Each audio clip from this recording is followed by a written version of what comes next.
You ask Tiger to solve. This deals with linear equations with one unknown. The final result is x equals 29 over 5. Let's solve it step by step. Group all h terms on the left side of the equation. Subtract 5x from both sides. Group like terms. Simplify the arithmetic. Group like terms. Simplify the arithmetic. Group all constants on the right side of the equation. Subtract 11 from both sides. Simplify the arithmetic.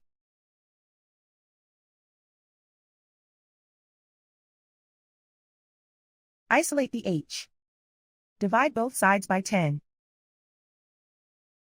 Simplify the fraction. Find the greatest common factor of the numerator and denominator. Factor out and cancel the greatest common factor.